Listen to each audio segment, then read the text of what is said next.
Sebelum ceritanya dimulai, silakan tulis di kolom komentar dari daerah mana saja teman-teman yang menonton cerita ini. Jangan lupa like dan subscribe agar channel ini bisa semakin berkembang dan bisa mempersembahkan cerita yang lebih menarik lagi. Hidup Cynthia terasa terbagi dua. Di luar, dia adalah wanita yang dikagumi. Di usianya yang baru menginjak 34, dia sudah memimpin sebuah perusahaan konsultan manajemen yang dia bangun dari nol. Kantornya di lantai tertinggi gedung perkantoran mewah Jakarta Selatan adalah bukti kerja kerasnya. Klien menghormatinya. Anak buahnya segan padanya.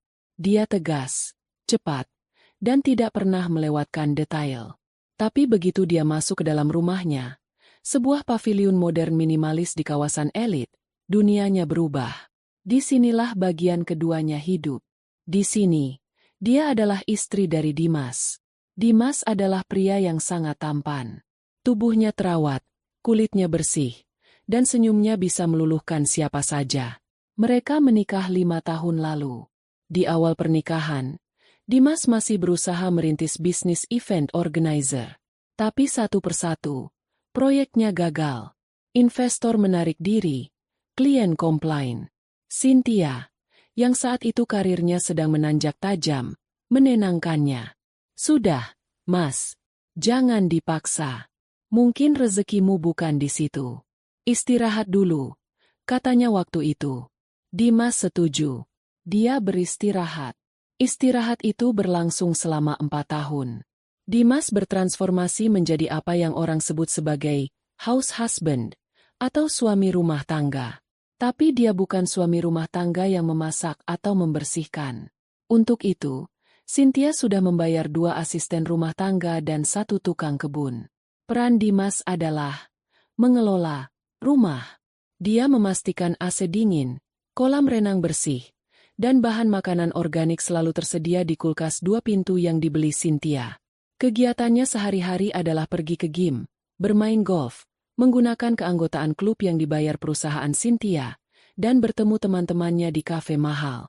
Cynthia, dalam kelelahannya sepulang kerja, meyakinkan dirinya sendiri bahwa ini adalah pengaturan yang adil. Dia hebat dalam mencari uang. Dimas hebat dalam membuat hidup mereka nyaman. Dimas selalu menyambutnya dengan senyum. Dia akan memijat kaki Cynthia sambil mendengarkan keluhan istrinya tentang rapat yang alot. Dimas adalah pelabuhan tenangnya.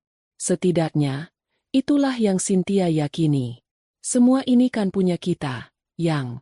Kata Dimas suatu kali, saat Cynthia ragu menandatangani pembelian mobil sport terbaru untuk kebutuhan mobilitas. Dimas, aku menjaganya untukmu.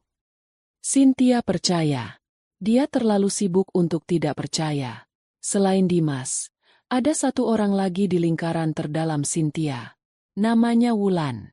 Wulan adalah sahabat Cynthia sejak mereka masih sama-sama ingusan di SMA. Nasib mereka berbanding terbalik.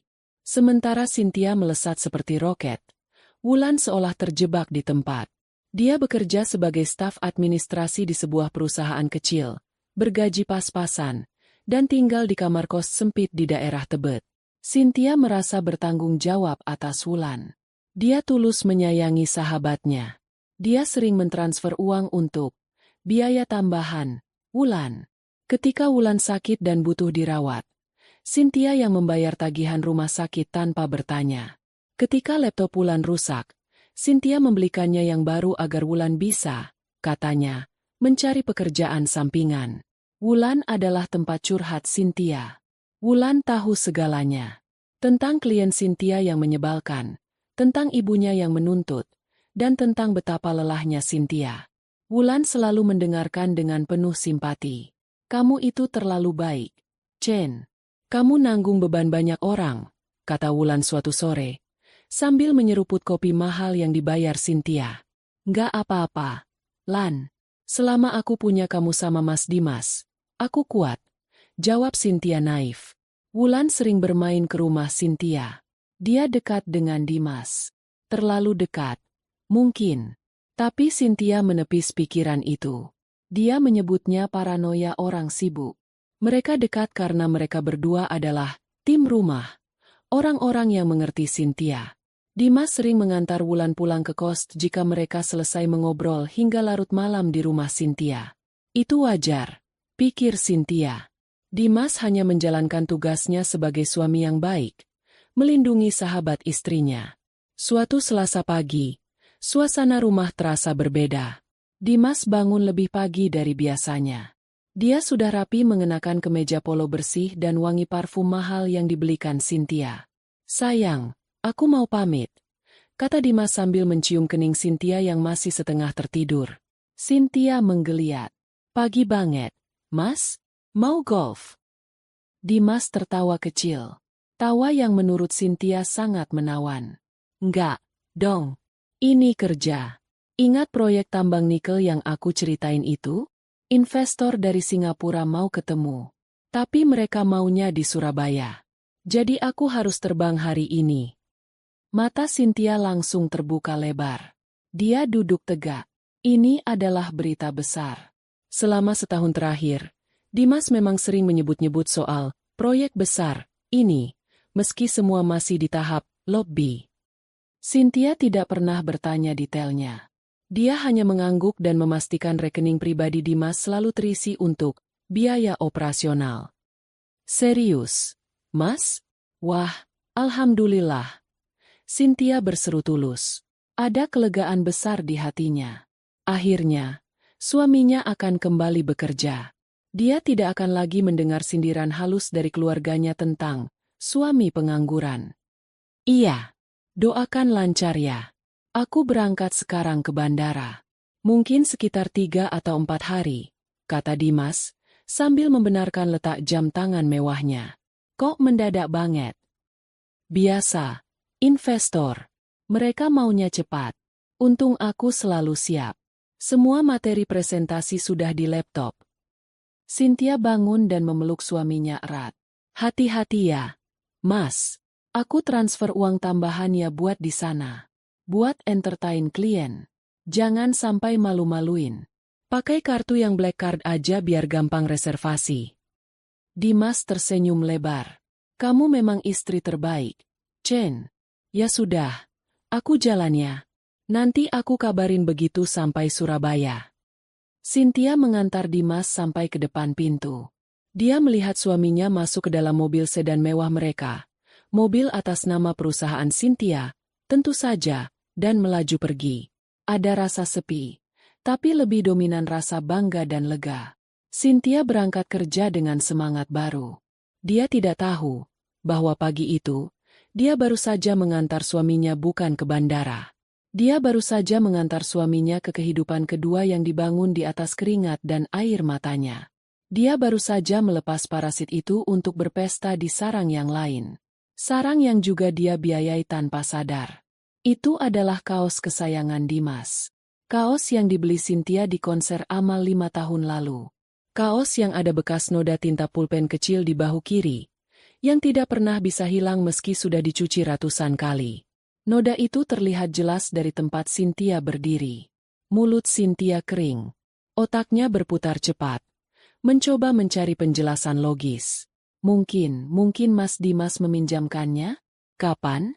Mungkin ini kaos kembar? Noda tinta itu. Mungkin Wulan mencurinya? Wulan tidak seperti itu. Sebelum Cynthia bisa menyelesaikan pemikirannya yang panik, sebelum dia sempat memanggil nama temannya, sebuah suara lain terdengar. Pintu kamar mandi di sebelah dapur kecil itu terbuka. Kamar mandi dalam yang bulan lalu baru direnovasi. Wulan bilang dia dapat bonus besar dari kantornya. Sesosok pria keluar dari kamar mandi itu. Pria itu hanya mengenakan celana kolor boxer berwarna biru tua. Rambutnya basah acak-acakan. Dia menguap lebar, menggaruk dadanya yang bidang. Tubuh yang sangat Cynthia kenali. Tubuh yang dia peluk setiap malam. Tubuh yang pagi itu dia antar dengan doa untuk bekerja di Surabaya. "Dimas." Waktu berhenti. Suara saksofon itu tiba-tiba terdengar memekakan telinga. Bau kamper dari kamar mandi bercampur dengan aroma kopi instan yang sedang diaduk Wulan. "Cepet banget mandinya," kata Wulan. Suaranya terdengar manja. Dia berbalik sambil membawa gelas. Dia belum melihat Cynthia di ambang pintu. Dimas berjalan melewati Wulan, menepuk pantat sahabat istrinya itu dengan santai. Gerah, Yang, lengket badanku. Dia melempar handuk basahnya ke atas kasur. Kasur yang seprainya kusut masai. Ini kopinya, kata Wulan. Dimas mengambil gelas itu, tapi bukannya minum. Dia malah menarik Wulan ke dalam pelukannya. Dia mencium bibir Wulan dalam-dalam. Ciuman yang rakus. Ciuman yang tidak pernah Cynthia dapatkan.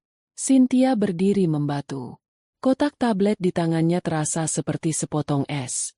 Dia tidak bisa bernapas. Kakinya terpaku di lantai lorong. Dia melihat suaminya, pria yang hidup dari uangnya, pria yang pamit untuk rapat investor, pria yang dia banggakan, kini setengah telanjang di kamar kos kumuh ini, mencium sahabat baiknya, sahabat yang dia tolong berkali-kali. Wulan, sahabatnya, memakai kaos suaminya. Dinas luar kota. Rapat alot. Klien dari Singapura. Semua kebohongan itu meledak di kepalanya seperti bom. Rasa sakitnya begitu menusuk, begitu fisik, hingga Cynthia terhuyung sedikit ke belakang. Dia ingin berteriak. Dia ingin menyerbu masuk. Dia ingin menjambak rambut Wulan dan menghajar wajah Dimas.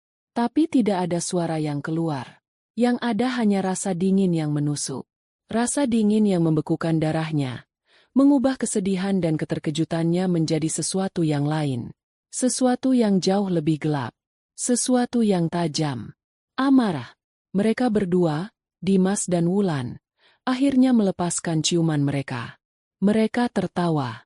Jadi, ratumu itu transfer berapa lagi? Tanya Dimas, suaranya mengejek. Cukup buat bayar cicilan motor baru. Jawab Wulan sambil terkikik. Cynthia tidak mendengar sisanya. Dengan tangan gemetar hebat, dia menarik langkahnya mundur. Pelan sekali. Dia tidak ingin menimbulkan suara. Dia menarik pintu itu tertutup kembali. Bunyi, klik. Pelan kenop pintu itu terdengar seperti ledakan di telinganya. Tapi mereka tidak mendengarnya. Mereka terlalu sibuk di dalam surga palsu mereka. Cynthia berbalik. Dia berjalan menyusuri lorong. Langkahnya kaku seperti robot. Dia menuruni tangga, berpegangan erat pada railing yang berkarat. Setiap langkah terasa berat. Dia tidak menangis. Belum. Dia sampai di mobilnya. Dia membuka pintu, duduk di kursi pengemudi. Dia meletakkan kotak tablet itu di kursi penumpang. Dia duduk diam selama 15 menit, menatap lurus ke depan. Kemudian, ponselnya bergetar. Sebuah pesan masuk. Dari Dimas. Sayang, maaf baru kabarin. Meeting selesai. Lancar banget. Besok aku pulang ya. Kangen banget sama kamu. Love you. Cynthia membaca pesan itu. Dia membaca kebohongan itu. Dia melihat layar ponselnya. Lalu dia tertawa. Tawa yang pelan, kering, dan tanpa humor. Itu adalah suara pecahnya kepercayaan. Itu adalah suara dimulainya sebuah perang. Dia menyalakan mesin mobil. Dia tidak akan menghancurkan mereka malam ini. Oh, tidak. Itu terlalu mudah. Dia akan mengambil kembali semuanya. Satu persatu. Sampai mereka tidak punya apa-apa lagi untuk berpegangan selain satu sama lain. Dan kemudian, dia akan menghancurkan satu sama lain itu juga. Dia menyetir pulang ke rumah besarnya yang kosong, dengan rencana yang mulai terbentuk di benaknya yang sedingin es. 2 hari berlalu dalam kabut pekerjaan. Cynthia tenggelam dalam audit akhir kuartal yang menyita seluruh energinya. Dia pulang larut, makan malam sendirian di meja makan yang besar, dan tertidur karena lelah. Komunikasinya dengan Dimas berjalan normal. Setidaknya, normal menurut standar mereka. Siang hari Dimas mengirim foto yang tampak seperti lobi hotel mewah. Check-in. Siap meeting nanti sore. Tulisnya. Cynthia membalas dengan emoji jempol. Malamnya, Dimas mengeluh. Meeting alot banget. Yang, kliennya detail. Kayaknya bakal panjang. Aku capek banget. Cynthia menelepon, tapi panggilannya ditolak. Beberapa menit kemudian pesan masuk. Maaf, nggak bisa angkat. Masih sama klien. Nggak enak. Nanti aku telepon balik ya. I miss you. Cynthia menghela napas. Dia mengerti. Dunia bisnis memang seperti itu. Dia justru bangga suaminya bekerja keras. Dia membalas. Oke, Mas. Take care. Jangan lupa makan. Semangat ya kerjanya. Dia bahkan sempat mengirimi Wulan pesan singkat. Lan, doain Mas Dimas ya. Lagi meeting besar di Surabaya. Semoga gol. Jawaban dari Wulan datang cepat. Pasti. CN. Aku selalu doain yang terbaik buat kalian. Kamu juga semangat kerjanya. Ratu. Cynthia tersenyum membaca panggilan itu. Ratu. Dia merasa kuat. Hari ketiga, Jumat, adalah hari neraka bagi Cynthia. Auditor menemukan selisih angka. Seluruh timnya panik. Cynthia harus turun tangan langsung, melacak data transaksi selama 6 bulan ke belakang. Dia melewatkan makan siang dan baru bisa bernapas lega pukul 5 sore ketika kesalahan itu ditemukan. Hanya salah input data oleh staf baru. Dia menutup laptopnya. Kepalanya pusing. Tubuhnya pegal. Dia hanya ingin pulang, mandi air panas, dan tidur. Dimas harusnya pulang besok siang. Saat mengemasi tasnya, matanya tertuju pada sebuah kotak tablet baru yang masih tersegel di sudut mejanya. Itu tablet keluaran terbaru untuk inventaris perusahaan. Dia teringat sesuatu. Tablet lamanya, yang masih sangat bagus dan mahal, ada di tas kerjanya. Dia teringat Wulan. Minggu lalu sahabatnya itu mengeluh laptop lamanya mati total. Padahal Wulan sedang butuh sekali untuk mendaftar pekerjaan sampingan sebagai admin media sosial. Cynthia melihat jam di pergelangan tangannya.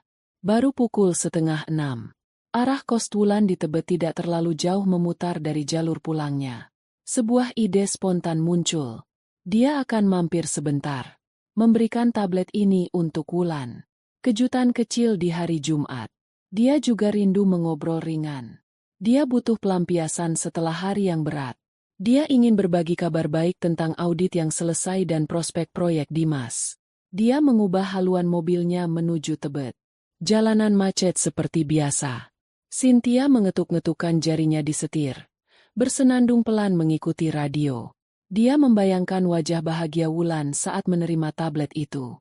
Setelah hampir 1 jam, dia sampai di gang sempit menuju rumah kos Wulan. Ini adalah bangunan 3 lantai yang kusam. Cynthia parkir di jalan utama.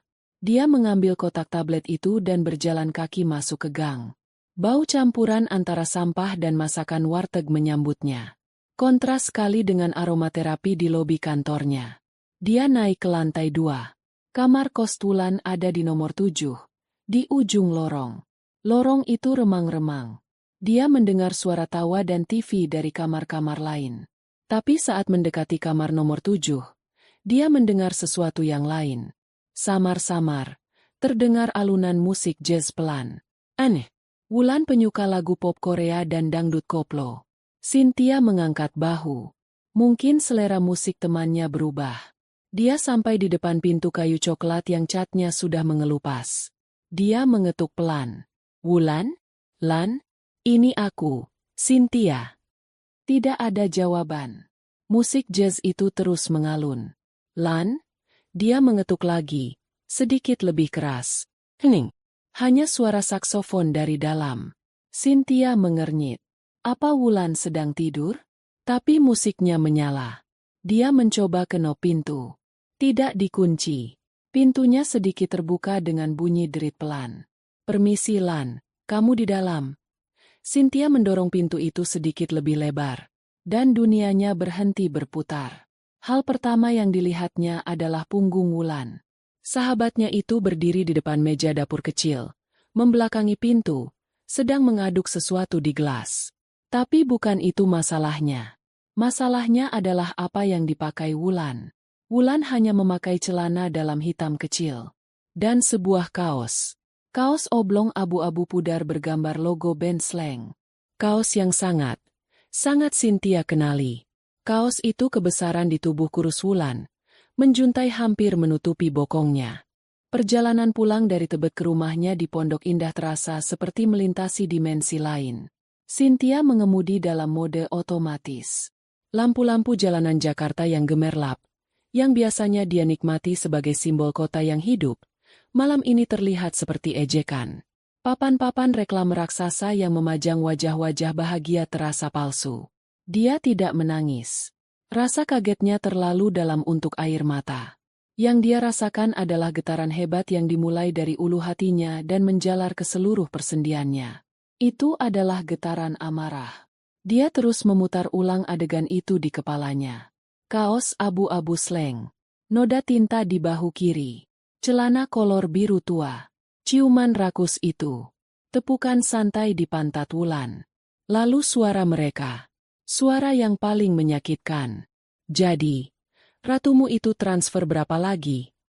Cukup buat bayar cicilan motor baru. Ratumu. Mereka memanggilnya, ratumu. Bukan sebagai pujian.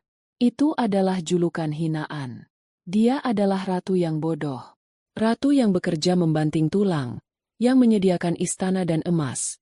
Sementara si badut penghibur dan dayang pengkhianat berpesta di belakang singgasananya. Dia adalah mesin ATM berjalan bagi mereka. Dia ingat semua pengorbanan Wulan. Saat Wulan menangis karena ibunya sakit di kampung, Cynthia yang mentransfer belasan juta untuk biaya operasi. Saat Wulan mengeluh kosnya tidak aman, Cynthia yang menawarkan membayar uang muka untuk apartemen sederhana, yang ditolak Wulan dengan alasan, tidak mau merepotkan. Yang sekarang Cynthia sadari adalah kebohongan agar dia bisa tetap bebas bertemu Dimas di sarang mereka. Dan Dimas, suaminya, pria yang dia bela mati-matian di depan keluarganya. Pria yang dia banggakan, kesetiaannya, pada teman-temannya. Pria yang hidupnya, dari ujung rambut yang memakai pomade impor sampai sepatu golf edisi terbatasnya, 100% dibiayai oleh Cynthia. Pria yang pamit kerja ke Surabaya. Kebohongan itu begitu sempurna, begitu terstruktur. Ini bukan kesalahan satu malam. Ini bukan hilaf. Ini adalah rencana jangka panjang. Mereka berdua, parasit, telah menggerogotinya dari dalam. Renovasi kamar mandi Wulan. Bonus besar dari kantor? Cynthia tertawa kering di dalam mobilnya. Bonus dari mana? Itu pasti uang, biaya representasi, yang baru dia transfer ke Dimas 3 hari lalu. Mobilnya masuk ke halaman rumah yang luas. Rumah itu gelap, kecuali lampu taman.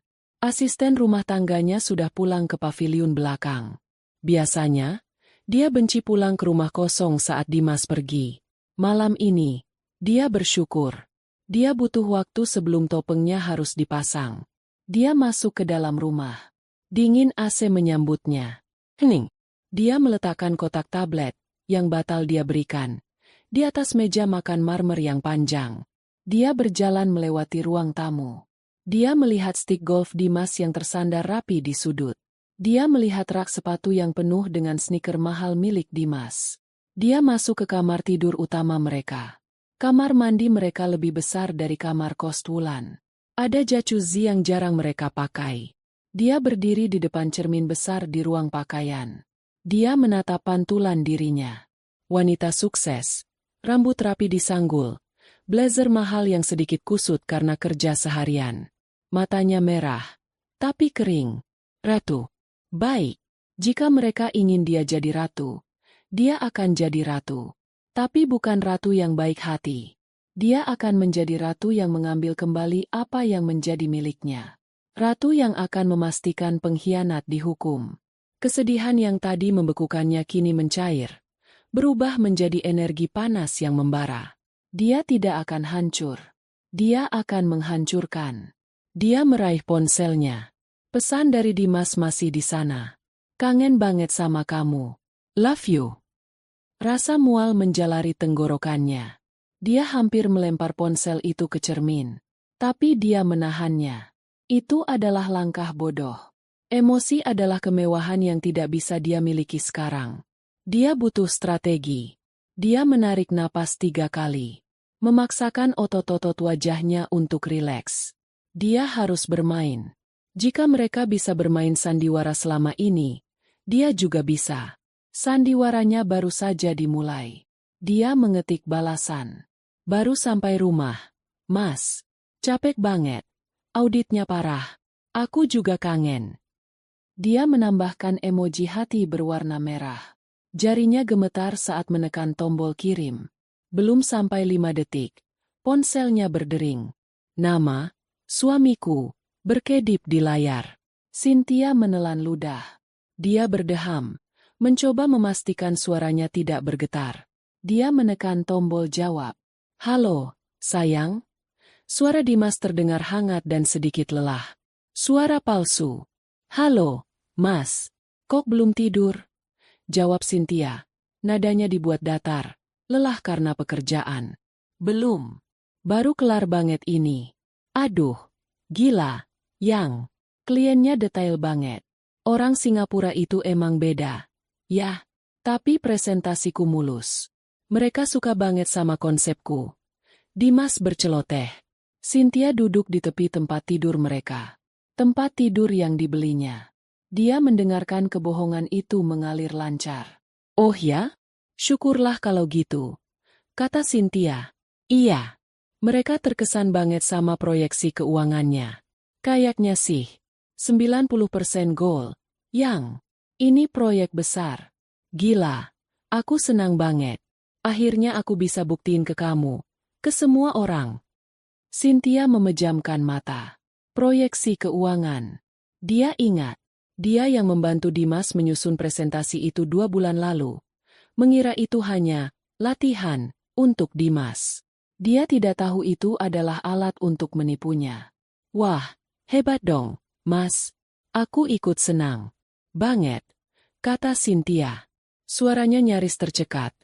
Tapi dia berhasil mengubahnya menjadi suara haru palsu. Aku bangga banget sama kamu. Di seberang sana, dia bisa mendengar Dimas tertawa puas. Dia mungkin sedang berbaring di kasur Wulan. Mungkin Wulan ada di sebelahnya. Mendengarkan percakapan ini, menahan tawa. Makasih ya, sayang. Berkat doa kamu juga. Ya udah, aku mau istirahat sekarang. Besok aku ambil penerbangan siang. Sore mungkin sampai rumah. Kamu jangan capek-capek ya. Langsung tidur. Iya, Mas. Kamu juga istirahat. Love you, Chen. Ada jeda sepersekian detik. Cynthia harus mengatakannya. Dia harus. Love you too, Mas. Hati-hati besok. Dia menutup telepon. Saat sambungan terputus, topeng itu retak dan jatuh berkeping-keping. Cynthia tidak lagi menahan diri. Dia membekap mulutnya dengan bantal dan berteriak sekeras-kerasnya. Teriakan tanpa suara. Teriakan berisi rasa jijik, sakit hati, dan amarah yang tak terukur. Dia tidak tidur malam itu. Setelah amarahnya reda menjadi bara dingin, dia bangkit. Dia tidak pergi ke kamar mandi untuk mencuci muka. Dia pergi ke ruang kerjanya. Dia menyalakan laptopnya. Otaknya yang tajam, otaknya yang biasa dia gunakan untuk memenangkan tender miliaran rupiah, kini bekerja 100% untuk satu tujuan. Balas dendam. Dia membuka semua rekening banknya. Dia membuka dokumen legal perusahaan. Dia mulai menyusun rencana. Perang ini tidak akan dimenangkan dengan teriakan dan air mata. Perang ini akan dimenangkan dengan angka, data, dan hukum. Jika Dimas dan Wulan menganggapnya ratu yang bodoh, mereka salah besar. Mereka baru saja membangunkan naga yang selama ini tertidur pulas di singgasananya. Dan naga ini, sekarang, sangat lapar. Sabtu pagi, Cynthia tidak tidur 1 menit pun. Matanya merah, tapi pikirannya lebih jernih dari kapanpun. Pukul 7 pagi, dia sudah duduk di kantor pengacara. Bukan pengacara perceraian biasa. Dia menemui Haris, pengacara korporat terganas yang biasa menangani sengketa bisnis dan pilot. Haris berhutang budi padanya karena sebuah kasus lama. Selamat pagi, Bu Cynthia. Tumben sekali Sabtu pagi. Ada masalah mendesak di perusahaan? Tanya Haris, sambil menyodorkan secangkir kopi hitam. Cynthia tidak menyentuh kopi itu. Dia menatap lurus ke mata Haris. Saya mau cerai, katanya lugas. Tanpa emosi. Haris terkejut, tapi dengan cepat memasang wajah profesionalnya. Baik. Saya bisa rekomendasikan rekan pengacara keluarga Ter. Tidak. Potong Cynthia. Saya mau Anda yang tangani. Ini bukan perceraian biasa. Ini adalah operasi pembersihan aset. Saya mau suami saya, Dimas Aditya, keluar dari hidup saya tanpa membawa apapun kecuali baju yang melekat di badannya. Mungkin tidak. Baju itu juga saya yang beli. Haris bersandar. Ini menarik. Cynthia menceritakan semuanya. Singkat, padat, tanpa air mata. Dia menceritakan posisinya sebagai pencari nafkah tunggal. Dia menceritakan tentang Dimas yang tidak berpenghasilan. Dia menceritakan perjanjian pranikah mereka yang samar-samar, yang dia akui dia tanda tangani karena cinta buta, tapi isinya jelas memisahkan aset bawaan. Dia menceritakan penemuannya di kamar kos Wulan. Saya tidak peduli soal hati yang sakit, Pak Haris. Itu urusan saya. Saya peduli aset saya. Uang saya. Dia hidup dari saya. Dan dia menggunakan uang saya untuk membiayai selingkuhannya, yang juga sahabat saya, yang juga hidupnya sering saya bantu. Lanjut Cynthia. Ini perselingkuhan dan penipuan, kata Haris. Kita bisa tuntut dia secara pidana dan perdata sekaligus. Penipuan, penggelapan dalam rumah tangga. Pasal 372 dan 378 bisa kita coba. Saya suka itu, kata Cynthia. Tapi pertama-tama, saya butuh bukti yang tak terbantahkan. Bukan hanya untuk pengadilan, tapi untuk saya. Detektif swasta, kata Haris segera. Saya punya yang terbaik. Dia bekerja cepat. Lakukan.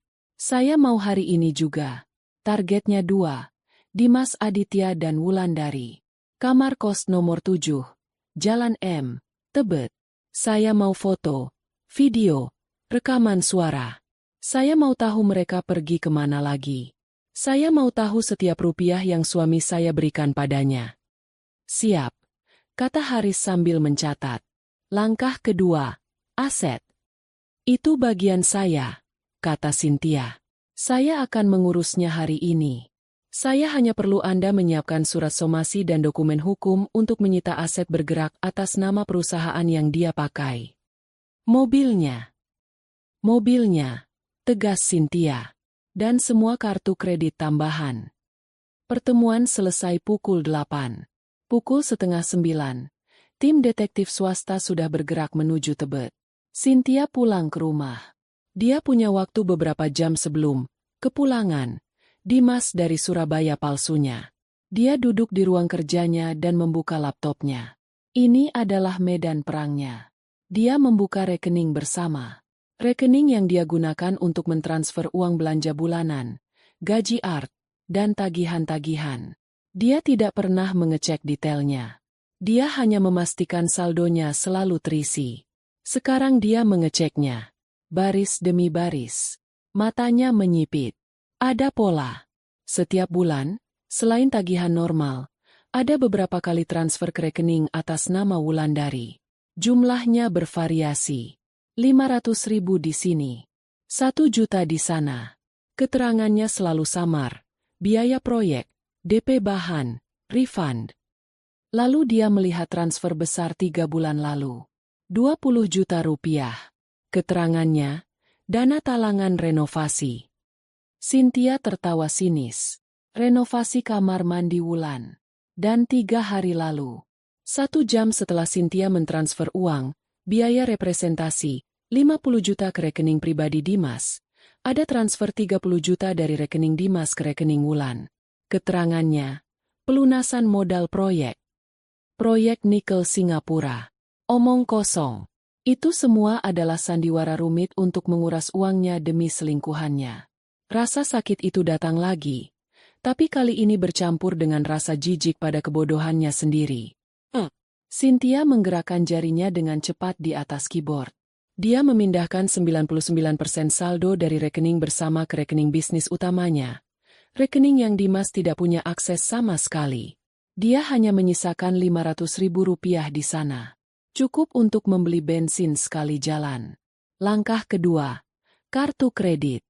Dia menelepon layanan prioritas banknya. Halo, Selamat pagi. Saya Cynthia. Saya mau melaporkan kehilangan dompet atas nama pemegang kartu tambahan saya, Dimas Aditya. Ya, semua kartunya. Yang Visa Black Card dan yang Mastercard Platinum. Tolong diblokir permanen segera.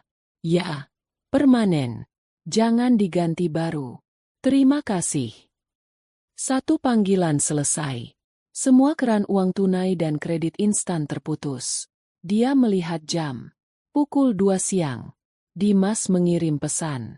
Sudah landing di Soekarno-Hatta. Yang macet nih kayaknya. Sampai rumah mungkin jam 4-an. Oke, Mas. Hati-hati di jalan. Balas Cynthia. Dia menambahkan emoji cium. Dia lalu mandi. Mandi air panas yang lama.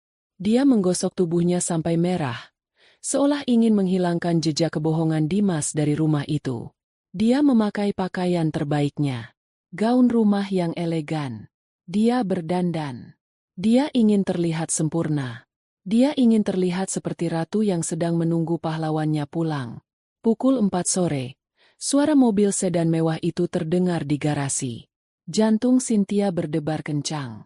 Ini adalah ujiannya. Dia harus bisa. Pintu depan terbuka. Dimas masuk sambil menyeret koper kecil. Dia tampak lelah, tapi wajahnya berseri-seri. Persis seperti pria yang baru saja sukses menutup kesepakatan bisnis. Atau pria yang baru saja menghabiskan 3 hari di tempat tidur selingkuhannya. Sayang, aku pulang. Serunya. Cynthia keluar dari dapur, membawa segelas jus jeruk dingin. Dia tersenyum. Senyum terlebar dan terpalsu yang pernah dia berikan. Selamat datang kembali, Mas. Katanya. Suaranya dibuat lembut. Capek ya? Dimas melempar tasnya dan langsung memeluk Cynthia. Membenamkan wajahnya di leher istrinya. Cynthia memejamkan mata erat-erat. Dia mencium aroma samar. Itu bukan parfum Dimas. Itu aroma sabun. Sabun murah aroma melati. Aroma yang sama yang dia cium samar-samar di lorong kos Wulan. Dia menahan keinginan untuk mendorong pria itu menjauh. Sebaliknya, dia membalas pelukan itu. Gimana perjalanannya? Lancar. Aduh, aku sukses besar, Chen.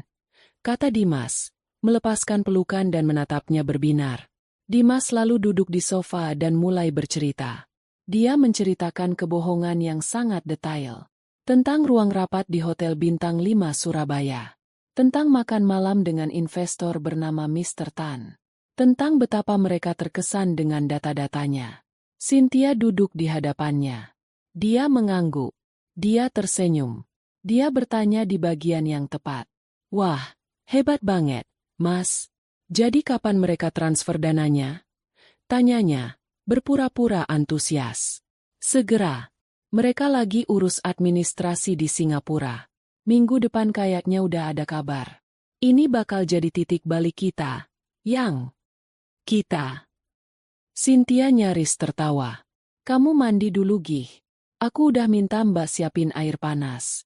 Terus kita makan malam. Aku masak spesial, kata Cynthia. Dia berbohong. Dia memesan makanan Jepang mahal via aplikasi. Kamu memang istri sempurna, kata Dimas, mencium keningnya sebelum berlalu ke kamar. Cynthia tetap duduk di sofa. Senyumnya perlahan memudar. Dia menatap punggung suaminya. Parasit itu sudah kembali ke sarangnya. Nyaman, aman, dan tidak tahu apa-apa. Ponselnya bergetar pelan. Pesan dari nomor tak dikenal. Itu pasti detektifnya. Dia membukanya. Ada 3 foto. Foto pertama, mobil Dimas terparkir di gang dekat kos Wulan tadi siang. Jadi dia tidak langsung dari bandara. Dia mampir dulu ke sana.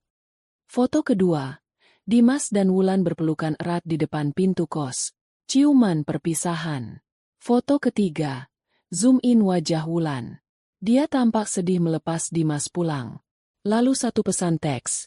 Target, Dimas, baru saja meninggalkan lokasi kedua pukul 14.30 menuju lokasi utama, rumah Anda. Kami akan terus mengawasi lokasi kedua, Coast. Cynthia menghapus pesan dan foto itu seketika. Sayang, handukku mana? Teriak Dimas dari kamar mandi. Cynthia menarik napas dalam. Dia bangkit. Topengnya dia pasang kembali. Iya, Mas. Ini aku ambilin. Jawabnya. Suaranya dibuat riang. Permainan baru saja dimulai. Akhir pekan itu adalah neraka terpanjang dalam hidup Cynthia. Dia harus menjalani rutinitas seolah tidak ada yang terjadi.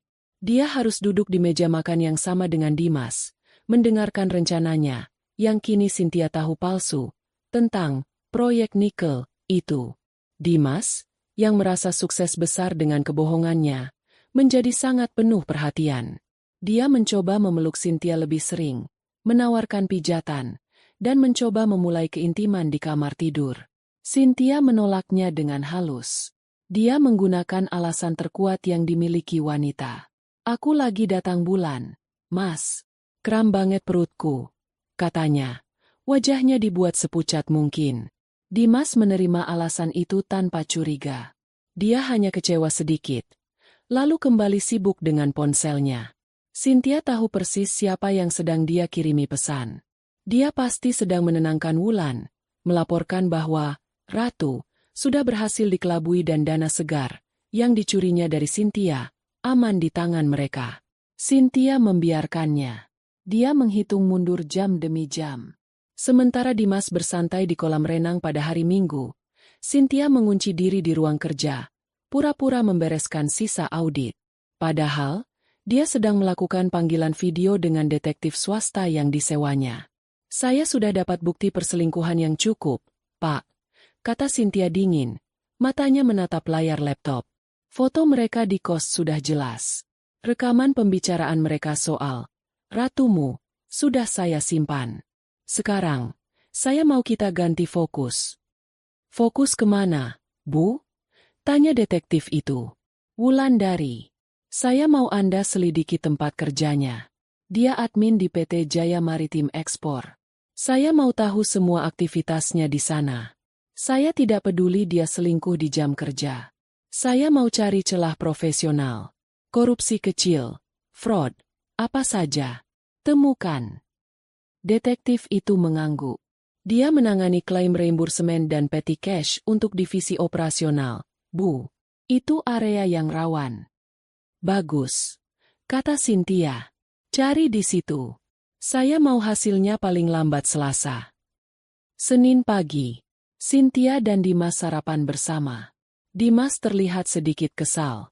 Dia mengeluh karena kemarin saat mencoba membeli protein sake baru di mall, kartunya ditolak. Aku lupa banget kemarin cerita, Mas, kata Cynthia, sambil mengoleskan selai rotinya. Bangku menelepon Jumat sore. Katanya ada aktivitas mencurigakan di kartu kredit utama. Jadi mereka bekukan sementara semua kartu yang terhubung. Termasuk tambahanmu. Ini lagi diurus. Sabar ya. Ini adalah kebohongan pertama dalam rencana pembekuan asetnya. Dia harus melakukannya bertahap. Dimas menggerutu. Tapi percaya. Cepetan diurus ya. Yang. Aku butuh kartu itu buat operasional proyek. Pasti, Mas. Kata Cynthia manis. Dimas berangkat. Dia bilang mau ke gym. Tapi Cynthia tahu dari pelacak GPS yang sudah dipasang detektif di mobilnya, bahwa dia langsung menuju Tebet. Begitu Dimas pergi, Cynthia menelepon Pak Hendra. Pak Hendra adalah Direktur Keuangan di PT Jaya Maritim, tempat Wulan bekerja. Cynthialah yang memasukkan Wulan ke sana setahun lalu, menitipkannya pada Pak Hendra sebagai teman lama yang bisa dipercaya. Pagi, Pak Hendra. Maaf mengganggu. Ini Cynthia. Sapanya ramah. Pagi Bu Cynthia. Ada apa ini? Tumben sekali. Jawab Pak Hendra. Begini, Pak. Saya cuma mau tanya kabar Wulan. Teman saya yang dulu saya titipkan ke Bapak. Bagaimana kinerjanya? Pak? Saya harap dia tidak mengecewakannya. Ini adalah pancingan. Pak Hendra tertawa kecil. Oh, Wulan. Anaknya rajin. Bu. Cekatan. Ya, walau jujur saja. Akhir-akhir ini saya lihat gaya hidupnya agak berubah. Ya. Tapi selama pekerjaan beres, saya tidak ambil pusing. Berubah bagaimana, Pak? Kejar Cynthia. Ya, ibu tahu sendiri kan gaji admin di sini berapa. Tapi dandanannya sekarang mahal. Sering pesan makan siang dari restoran hotel. Saya pikir mungkin dia dapat warisan atau pacar baru yang kaya, kata Pak Hendra, menganggap ini gosip ringan antar kenalan. Cynthia tersenyum dingin. Pacar baru yang kaya. Ya, pacarnya adalah suaminya. Menggunakan uangnya. Justru itu, Pak, kata Cynthia. Nada suaranya berubah serius. Saya telepon karena saya sedikit khawatir. Sebagai yang merekomendasikan, saya merasa bertanggung jawab. Saya dengar ini baru desas-desus ya, Pak. Tapi saya dengar dia terlibat masalah keuangan. Saya takut dia terlalu kreatif dengan keuangan kantor. Di seberang sana, Pak Hendra langsung diam. Kata, kreatif, dan keuangan adalah alarm bahaya bagi seorang direktur keuangan. Maksud Bu Cynthia? Saya tidak menuduh, Pak. Saya hanya khawatir. Perusahaan Bapak kan sedang mengejar sertifikasi ISO. Audit pasti sedang ketat. Mungkin tidak ada salahnya Bapak cek bagian yang dia pegang. Klaim reimbursement, vendor catering. Hal-hal kecil seperti itu. Saya hanya tidak mau nama baik Bapak, dan saya, tercoreng karena kelalaian kecil. Cynthia tahu dia sudah menekan tombol yang tepat. Pak Hendra adalah orang yang sangat peduli reputasi. Terima kasih informasinya, Bu Cynthia. Saya hargai sekali kepedulian Ibu. Akan segera saya tindak lanjuti, kata Pak Hendra. Suaranya kini kaku dan resmi. Telepon ditutup. Kail sudah dilempar. Selasa sore, detektif swasta mengirimkan laporannya. Apa yang ditemukannya persis seperti dugaan. Wulan tidak pintar. Dia korupsi dengan cara yang kasar. Dia punya kesepakatan dengan satu vendor catering kecil. Vendor menagih kantor untuk 50 box nasi seharga 50.000, padahal yang dikirim hanya 30 box seharga 30.000. Selisihnya mereka bagi dua. Dia juga mengumpulkan struk bensin dan taksi palsu untuk klaim transportasi, menambah angka 0 di belakangnya. Cynthia mengambil data itu. Dia tidak perlu menggunakannya. Dia tahu Pak Hendra akan menemukannya sendiri. Rabu siang, neraka pecah di kantor Wulan. Pak Hendra, yang curiga setelah telepon Cynthia, memerintahkan audit dadakan khusus untuk divisi Wulan. Dalam waktu kurang dari 24 jam, tim auditor internal menemukan semuanya. Kebohongan vendor catering, struk palsu, markup tagihan ad. Jika dikumpulkan selama setahun, angkanya mencapai hampir 100 juta rupiah. Wulan sedang asyik membalas pesan dari Dimas ketika dua satpam dan manajer SDM mendatanginya. Dia diminta masuk ke ruang rapat utama. Di sana, Pak Hendra sudah duduk dengan wajah merah padam. Di depannya, terbentang semua bukti. Struk palsu yang dicetaknya, salinan faktur catering yang digelembungkan, dan data rekening koran banknya yang menunjukkan transfer rutin dari si vendor. Wulan langsung pucat pasi. Bisa kamu jelaskan ini, Wulandari? Bentak Pak Hendra. Wulan mencoba menyangkal. Dia bilang itu kesalahan input. Dia bilang dia dijebak. Tapi Pak Hendra sudah telanjur marah. Dia merasa reputasinya dipertaruhkan. Dia merasa dibodohi oleh wanita yang direkomendasikan oleh relasi pentingnya. Kami tidak bodoh, kata Pak Hendra. Ini penggelapan. Ini pidana. Wulan, kamu tahu apa hukuman untuk ini? Wulan akhirnya pecah. Dia menangis histeris. Dia berlutut, memohon ampun. Dia bilang dia butuh uang. Dia bilang dia hilaf. Manajer SDM meletakkan 2 lembar kertas di depannya. Kamu punya 2 pilihan, kata manajer itu dengan suara datar. Pilihan pertama, kami panggil polisi sekarang juga. Kami seret ke penjara atas pasal penggelapan. Wulan terisak hebat, menggelengkan kepalanya. Pilihan kedua, lanjut manajer itu. Kamu tanda tangani surat pengunduran diri ini. Di dalamnya ada pernyataan bahwa kamu mengakui telah melakukan penyelewengan dana. Gaji terakhirmu dan uang pesangonmu hangus. Kami sita sebagai ganti rugi parsial. Setelah itu, kamu pergi dari sini dan jangan pernah kembali. Kami tidak akan melapor ke polisi, tapi catatan kerjamu akan kami beri tanda hitam. Wajah Wulan hancur. Dia tidak punya pilihan. Di penjara, atau jadi pengangguran dengan catatan buruk. Dengan tangan gemetar, dia menandatangani surat itu. Bereskan mejamu. Kamu punya 15 menit. Satpam akan mengantarmu keluar. Kata manajer SDM itu dingin. Wulan berjalan keluar dari ruang rapat. Didorong paksa oleh air matanya. Semua mata di lantai kantornya memandangnya. Beberapa berbisik, beberapa menatap kasihan, kebanyakan menatap jijik. Dia memasukkan barang-barang pribadinya ke dalam boks kardus coklat. Dia diantar keluar lobi seperti seorang kriminal. Begitu sampai di jalanan yang panas, hal pertama yang dia lakukan adalah menelepon Dimas. Dia menangis histeris. "Mas, aku dipecat. Mas, aku dipecat. Mereka nuduh aku korupsi. Ini fitnah. Kamu harus bantu aku. Aku gimana ini, Mas? Aku nggak punya kerjaan." Di kantornya yang mewah, Cynthia menerima telepon dari Pak Hendra. "Bu Cynthia," kata Pak Hendra dengan nada menyesal. "Saya harus sampaikan kabar buruk. Firasat Ibu benar. Wulan, dia terbukti melakukan fraud besar-besaran.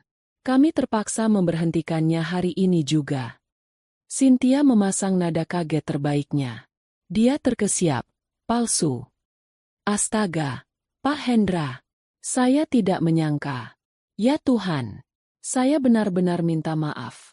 Pak, saya jadi malu sekali sudah merekomendasikan dia. Saya benar-benar minta maaf atas nama dia. Bukan salah Ibu. Ibu justru sudah menyelamatkan perusahaan kami dari kerugian lebih besar. Saya yang terima kasih. Tapi maaf, kami harus memasukkan dia ke daftar hitam." "Saya mengerti, Pak. Itu prosedur yang wajar. Sekali lagi, terima kasih informasinya." Cynthia menutup telepon. Dia menatap gedung-gedung pencakar langit di luar jendelanya. Dia mengambil cangkir tehnya dan menyesapnya pelan. Satu pengkhianat sudah lumpuh. Sekarang, waktunya mengurus yang satu lagi. Kejatuhan Wulan adalah awal dari kepanikan Dimas. Wulan yang histeris, kini tanpa penghasilan, menjadi beban finansial penuh bagi Dimas. Dia menelepon Dimas tanpa henti, menuntut pertanggungjawaban. "Kamu janji mau nikahin aku kalau aku cerai sama si ratu itu kan?" teriak Wulan di telepon. Dimas sedang bersembunyi di kamar mandi tamu agar tidak terdengar Cynthia. "Iya, sabar, Yang. Teber. Ini aku lagi urus proyek," bisik Dimas panik. "Sabar gimana? Aku dipecat. Aku butuh uang bayar kos akhir bulan ini. Aku butuh makan. Kamu bilang proyek kamu sukses.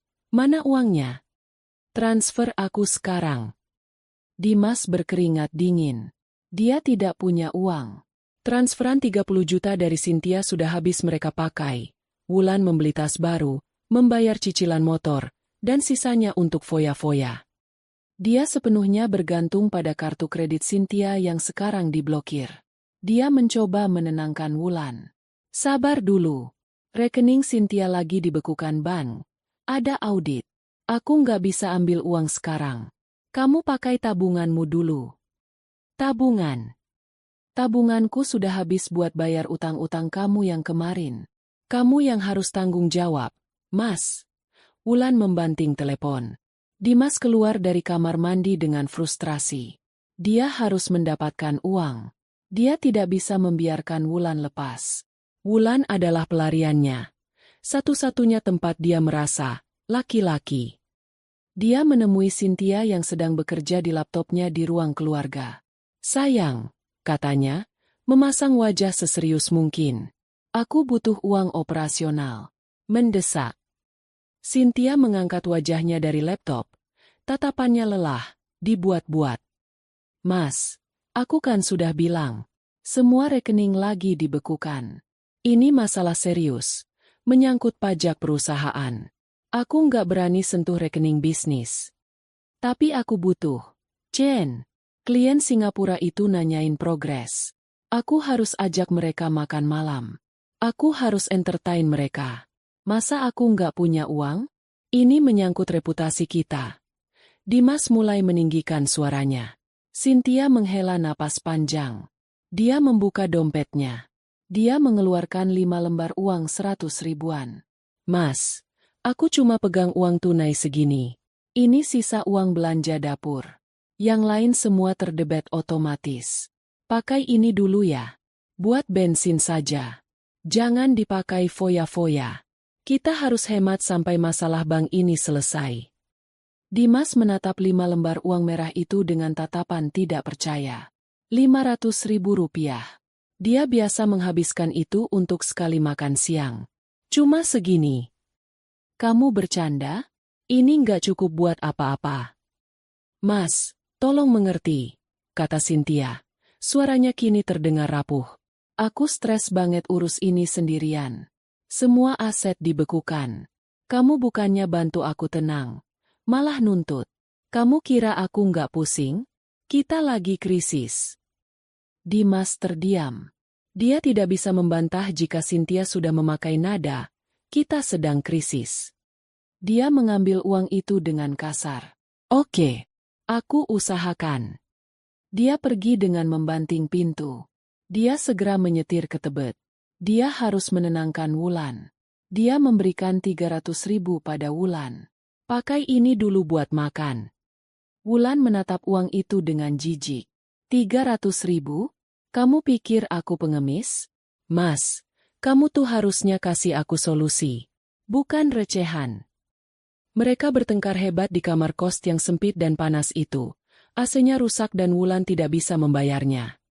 Untuk pertama kalinya, mereka saling berteriak. Gairah yang dulu membara kini berubah menjadi saling tuding soal uang. Dimas pulang ke rumah dengan kepala pusing. Dia harus cari cara lain. Dia melihat sekeliling rumah. Barang-barang mewah. Dia bisa menjual sesuatu. Dia mengambil jam tangan Rolex edisi terbatasnya. Hadiah ulang tahun dari Cynthia. Dia akan menjualnya diam-diam. Dia membawanya ke toko jam mewah bekas di Blok M. Pemilik toko melihat jam itu, lalu melihat sertifikatnya. Maaf, Pak. Kami tidak bisa beli ini, kata pemilik toko. Kenapa? Ini asli. Sertifikatnya ada. Iya, Pak.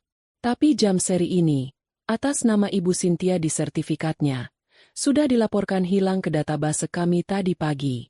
Katanya dicuri oleh asisten rumah tangganya. Kalau kami beli ini, kami yang kena masalah. Rahang Dimas jatuh. Cynthia sudah melaporkannya hilang? Dia pulang dengan tangan hampa. Dia mulai sadar ada sesuatu yang tidak beres. Dia mencoba rencana terakhir.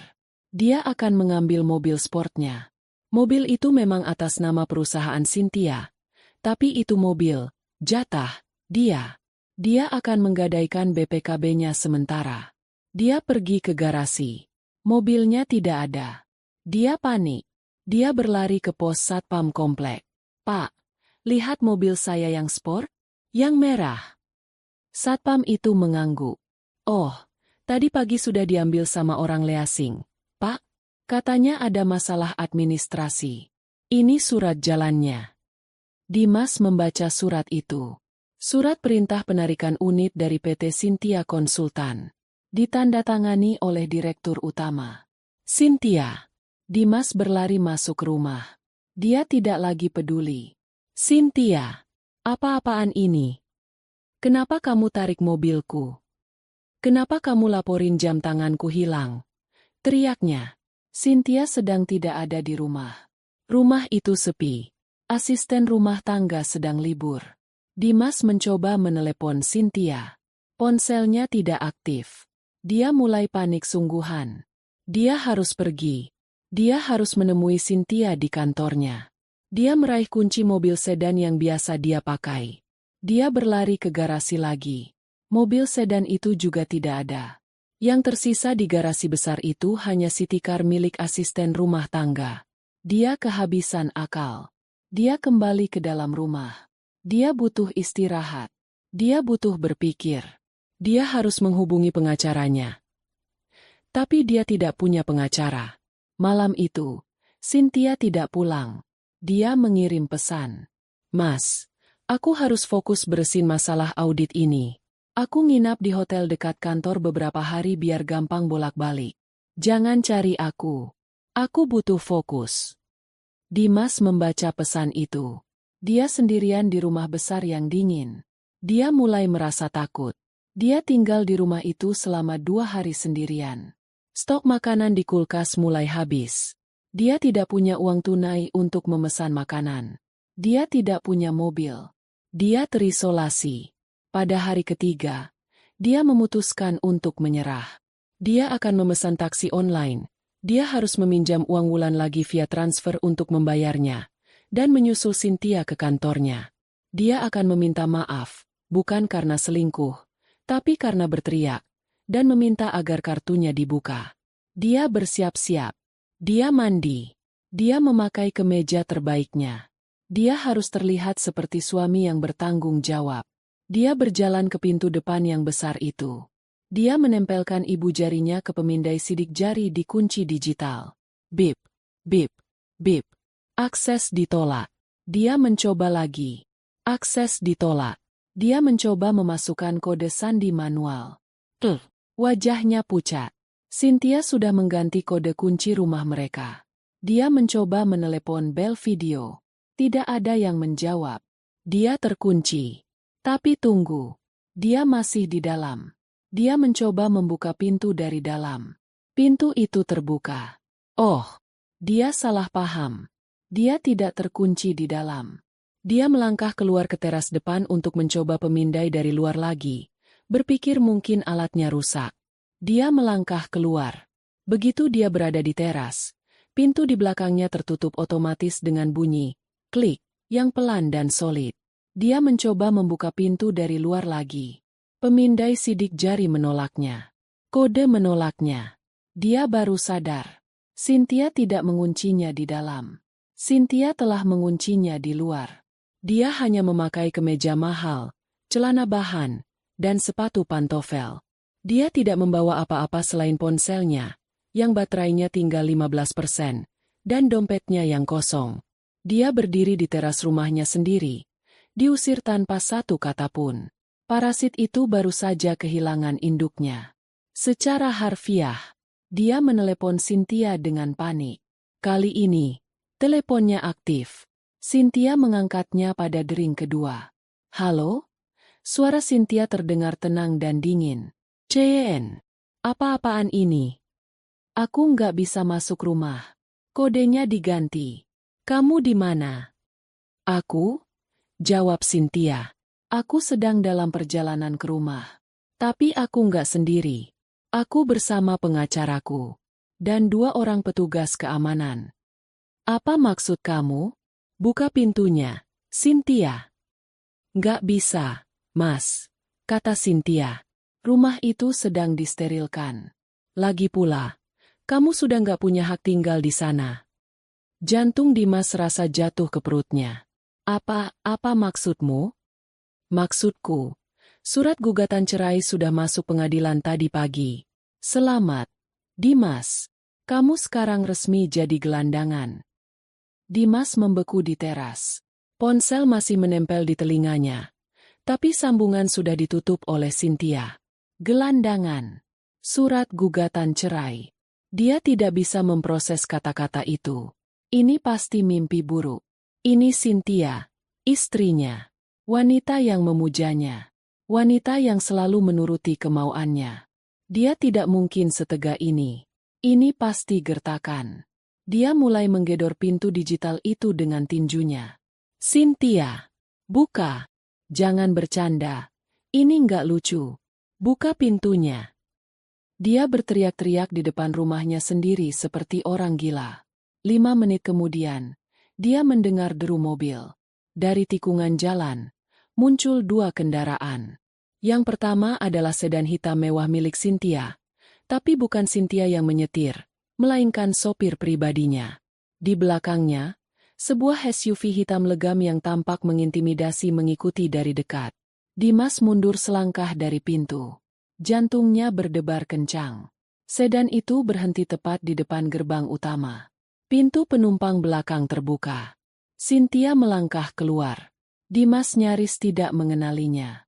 Ini bukan Cynthia yang biasa pulang kerja dengan wajah lelah dan senyum lembut. Wanita yang berdiri di depannya mengenakan setelan celana, pantsuit, berwarna merah marun yang tajam, rambutnya disanggul ketat ke belakang, dan matanya tersembunyi di balik kacamata hitam besar. Dia tampak seperti ratu perang, bukan istri yang sedang dirundung masalah. Dari SUV di belakangnya, 3 pria berpakaian hitam keluar. 2 berbadan tegap seperti pengawal. Yang satu lagi membawa koper kulit. Dia adalah Pak Haris, pengacara Cynthia.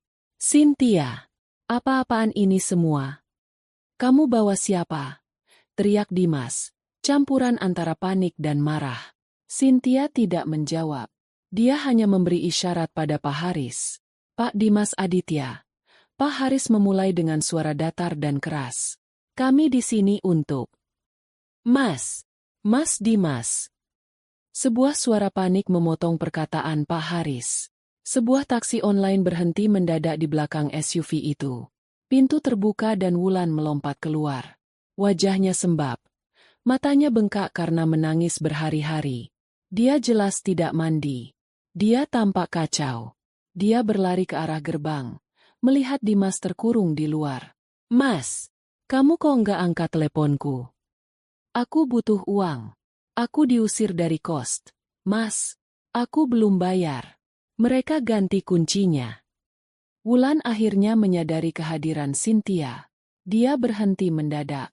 Matanya membelalak ketakutan saat melihat Cynthia, pengacara, dan 2 pengawal. Dimas memejamkan mata. Bencana. Dari semua waktu. Kenapa pelacur ini harus muncul sekarang? Cynthia melepas kacamata hitamnya.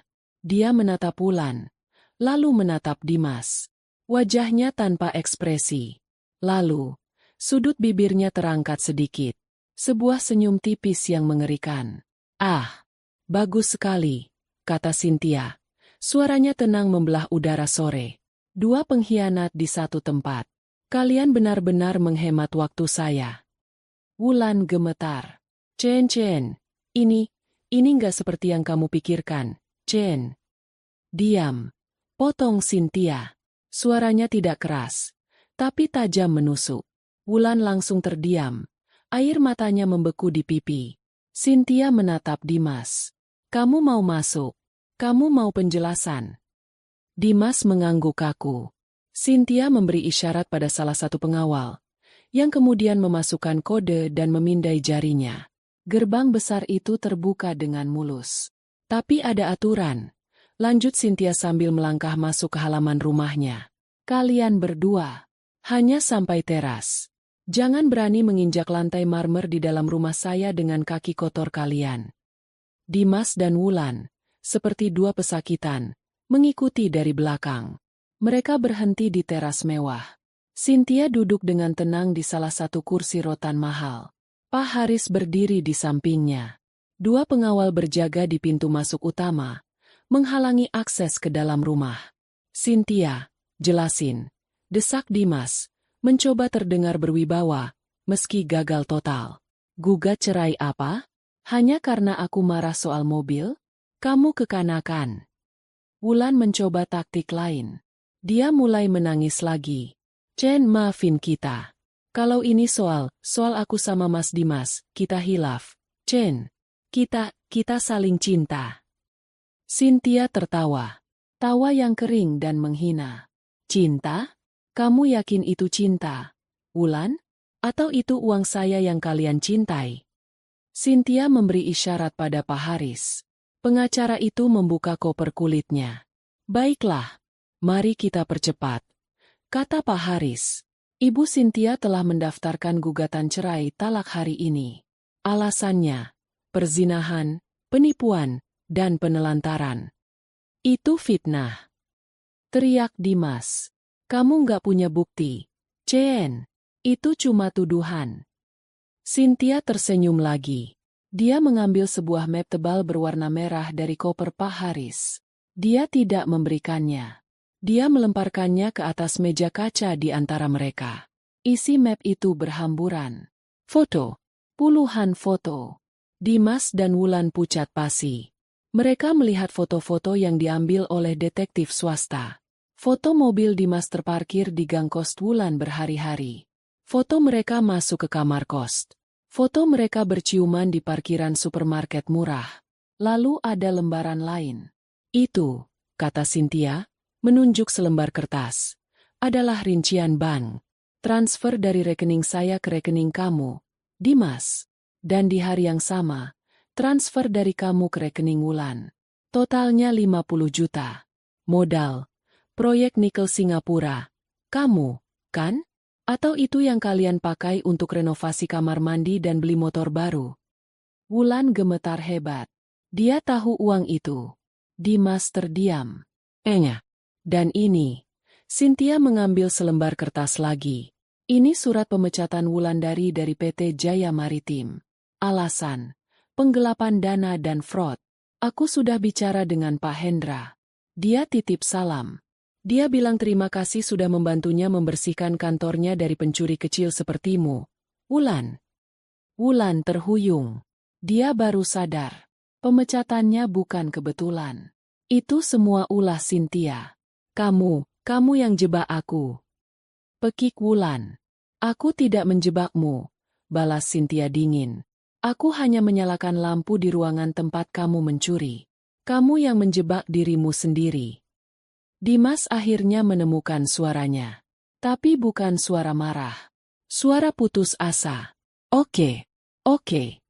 Jen. Aku salah. Aku hilaf. Tapi jangan cerai. Aku minta maaf. Aku akan putusin Wulan sekarang juga. Kita bisa perbaiki ini. Sayang. Jen. Jangan panggil aku sayang. Potong Cynthia. Pak Haris melangkah maju. Pak Dimas. Berdasarkan perjanjian pranikah yang Anda tanda tangani 5 tahun lalu, semua aset yang didapat dari hasil jerih payah Ibu Cynthia, termasuk rumah ini, mobil, dan seluruh isi rekening, adalah murni milik Ibu Cynthia. Karena perceraian ini disebabkan oleh perzinahan dari pihak Anda kehilangan hak atas tunjangan apapun. Anda pergi tanpa membawa apa-apa. Mata Dimas memerah. Kesombongannya kembali. Aku nggak mau cerai. Kalau kamu maksa, aku akan tuntut harta Gonogini. Aku suami kamu. Aku sudah dukung karir kamu. Aku berhak atas setengahnya. Wulan yang mendengar kata Gonogini, matanya sedikit bersinar. Mungkin masih ada harapan. Cynthia terkekeh, seolah baru mendengar lelucon terbaik sedunia. Silakan tuntut Gonogini, kata Cynthia sambil bersandar santai. Tapi kalau kamu pilih jalur itu, saya akan pilih jalur saya. Pak Haris. Pak Haris mengambil map kedua dari kopernya. Map berwarna biru. Ini adalah berkas laporan pidana, kata Pak Haris dengan tenang. Pasal 378 KUHP tentang penipuan. Anda, Dimas, dengan sengaja merekayasa cerita, proyek nikel, untuk meminta dana 50 juta rupiah dari klien saya. Itu penipuan. Ancamannya 4 tahun penjara. Dimas membeku. Dan, lanjut Pak Haris, pasal 372 tentang penggelapan. Anda secara sadar dan aktif, tanpa izin istri Anda, menyalurkan dana rumah tangga untuk kepentingan pihak ketiga, dalam hal ini Nona Wulandari. Itu juga pidana. Dan untuk kamu, Wulan, kasus fraud kamu di kantor lama, ditambah ini, akan membuatmu jadi rekan satu sel yang sempurna untuk Dimas. Wajah kedua orang itu kini seputih kertas. Penjara. Mereka tidak pernah berpikir sejauh itu. Jadi, kata Cynthia, kini berdiri. Dia menatap dua manusia yang gemetar di depannya. Kalian punya dua pilihan. Sederhana saja. Pilihan satu. Kalian berdua berlutut.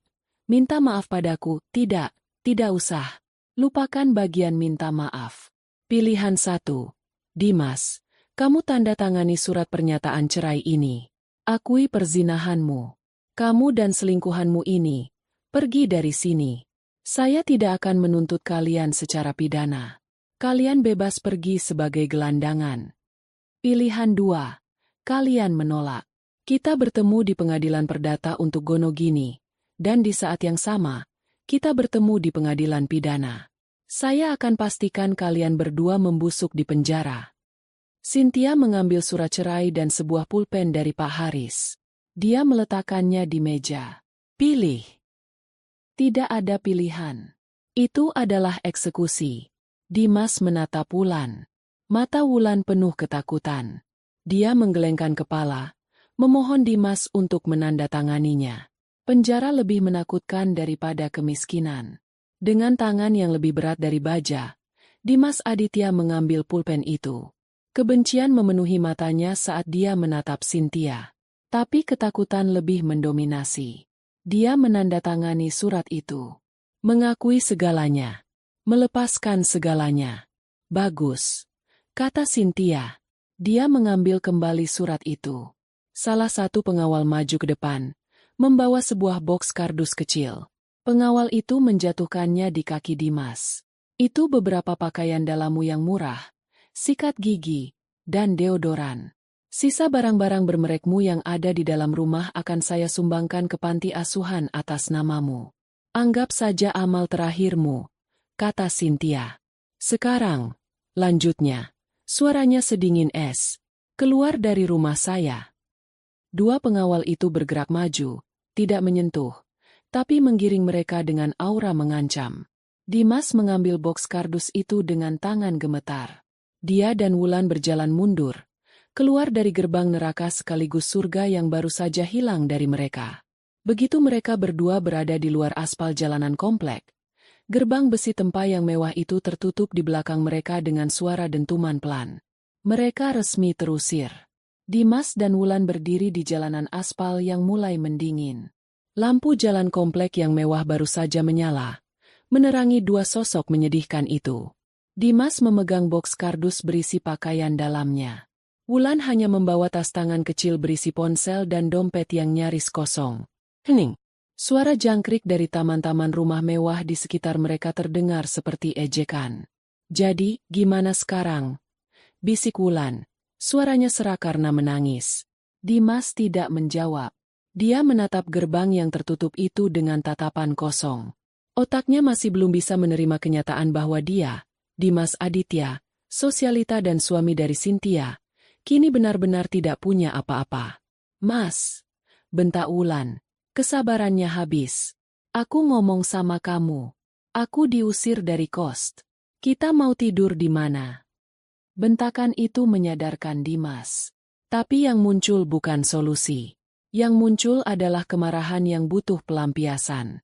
Dia berbalik dan menatap Wulan dengan kebencian murni. Ini semua gara-gara kamu. Gara-gara aku?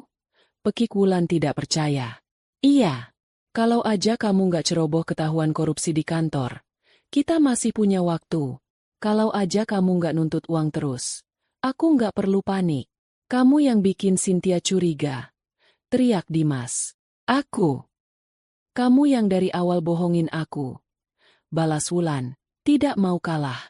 Kamu bilang kamu bakal ceraikan dia tahun lalu. Kamu bilang dia bodoh dan gampang dikibulin. Kamu bilang proyek nikel itu sukses. Ternyata apa? Kamu parasit yang sama kayak aku. Bedanya kamu parasit utama. Aku cuma kecipratan. Kata parasit itu menampar Dimas lebih keras dari tamparan fisik. Mereka saling berteriak di jalanan komplek elit itu, sampai sebuah mobil patroli keamanan komplek mendatangi mereka dan mengusir mereka dengan sopan namun tegas. Mereka tidak punya pilihan. Mereka harus pergi ke satu-satunya tempat yang tersisa. Mereka menggunakan sisa uang terakhir di dompet Wulan untuk memesan taksi online. Kembali ke Tebet. Wulan harus memohon-mohon kepada ibu kosnya, menangis, dan menyerahkan satu-satunya anting emas yang dipakainya sebagai jaminan agar diizinkan masuk kembali malam itu, dengan janji akan melunasi tunggakan besok. Kamar kos nomor 7. Tempat yang dulu menjadi surga rahasia mereka. Tempat pelarian penuh gairah. Malam itu berubah menjadi sel penjara yang panas dan sempit. AC-nya masih rusak. Kipas angin kecil berputar berisik, hanya memindahkan udara panas. Aroma pengap dan bau kamar mandi yang mampet menyambut mereka. Malam itu mereka tidak tidur. Mereka tidak saling menyentuh. Mereka duduk di sisi berlawanan dari kasur tipis itu, membelakangi satu sama lain, menyalahkan takdir dan menyalahkan satu sama lain dalam diam. Hari-hari berikutnya adalah neraka. Cinta dan gairah menguap lebih cepat daripada air di atas kompor. Yang tersisa hanyalah kepanikan akan kemiskinan. Wulan harus mencari kerja. Tapi seperti yang dikatakan Cynthia, namanya sudah masuk daftar hitam. Setiap perusahaan jasa keuangan atau administrasi yang dia lamar menolaknya mentah-mentah. Dia dipecat karena fraud. Itu adalah dosa tak terampuni di dunia korporat. Setelah 2 minggu menganggur dan hidup dari menjual sisa barang-barang kosmetiknya, Wulan terpaksa mengambil pekerjaan kasar. Dia menjadi pencuci piring di sebuah warung makan Padang yang ramai. Bekerja dari jam 8 pagi sampai jam 10 malam. Tangannya yang dulu terawat kini melepuh dan berbau bumbu rendang. Dan Dimas. Nasib Dimas jauh lebih buruk secara psikologis. Dia tidak punya keahlian apa-apa. Keahliannya adalah menjadi tampan dan menghabiskan uang. Teman-teman sosialitanya, mereka semua menguap. Berita perceraian Cynthia menyebar cepat di kalangan atas. Ceritanya sudah dibingkai sempurna oleh pihak Cynthia. Dia menceraikan suami parasit yang menipunya dan berselingkuh dengan admin pencuri. Tidak ada yang mau bergaul dengan Dimas. Dia adalah sampah sosial. Dia mencoba menjual sisa pakaian bermerek di box kardusnya. Tapi itu hanya memberinya uang untuk makan beberapa hari. Dia tidak punya pilihan. Dia harus bekerja. Tapi apa? Dia tidak punya ijazah yang mumpuni. Dia tidak punya pengalaman kerja selain CEO di perusahaan event organizer palsunya. Akhirnya, didorong oleh teriakan Wulan setiap malam yang menuntutnya membayar setengah uang sewa kos, Dimas menelan harga dirinya bulat-bulat. Dia meminjam motor Wulan, yang cicilannya kini menunggak. Dia mendaftarkan diri. Beberapa hari kemudian, Dimas Aditya, pria yang dulu menyetir sedan sport merah, kini resmi mengenakan jaket hijau dan helm. Dia menjadi pengemudi ojek online. Kehidupan mereka menjadi siklus kebencian. Dimas akan pulang tengah malam, bau keringat dan asap knalpot, membawa uang beberapa puluh ribu yang hanya cukup untuk membeli rokok dan mie instan. Wulan akan menyambutnya bukan dengan senyuman, tapi dengan omelan. Cuma dapat segini. Bayar kos gimana? Listrik siapa yang bayar? Kamu pikir gampang? Panas di jalan. Kamu enak di dapur. Walau bau. Balas Dimas. Mereka akan bertengkar hebat, saling memaki, saling menyalahkan atas kebodohan mereka. Kamar kos nomor 7 itu kini penuh dengan energi negatif. Tidak ada lagi ciuman rakus. Yang ada hanya 2 orang yang terperangkap dalam kemiskinan yang mereka ciptakan sendiri. Saling membenci karena masing-masing melihat kegagalan diri mereka di wajah pasangannya. Mereka sengsara.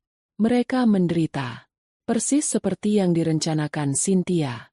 Cynthia, sementara itu, sudah menjual rumah di Pondok Indah itu, terlalu banyak kenangan buruk, dan pindah ke penthouse mewah di pusat kota. Dia memastikan kejatuhan mereka terdokumentasi dengan baik oleh detektifnya, bukan untuk kepuasan, tapi untuk memastikan mereka tidak akan pernah bisa bangkit dan mengganggunya lagi. 6 bulan berlalu sejak hari di mana Cynthia mengusir 2 parasit dari hidupnya. Perceraian itu berjalan secepat kilat.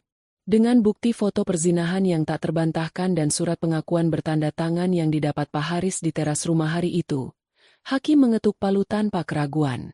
Dimas Aditya resmi bercerai, tanpa mendapatkan 1 rupiah pun. 6 bulan itu adalah proses detoksifikasi yang menyakitkan bagi Cynthia. Dia menjual rumah di Pondok Indah. Dia tidak tahan berada di sana. Setiap sudut mengingatkannya pada kebohongan. Dia membeli sebuah penthouse mewah di pusat kota, dengan pemandangan Cakrawala Jakarta yang tak terhalang. Tempat itu lebih kecil dari rumahnya yang dulu, tapi terasa lebih lapang. Tidak ada lagi barang-barang Dimas yang memenuhi lemari. Tidak ada lagi jejak Wulan di dapur. Ini 100% miliknya. Secara profesional, bisnis Cynthia meledak. Tanpa beban finansial dan mental dari Dimas, semua energi, waktu, dan uangnya kembali tercurah ke perusahaan. Dia seperti terlahir kembali. Dia mengambil alih proyek-proyek yang dulu dia anggap terlalu berisiko. Dia memimpin rapat dengan ketajaman yang membuat klien terkesan. Dia sadar, selama ini dia menahan diri, membagi fokusnya untuk pria yang tidak pantas mendapatkannya. Kini dia bebas.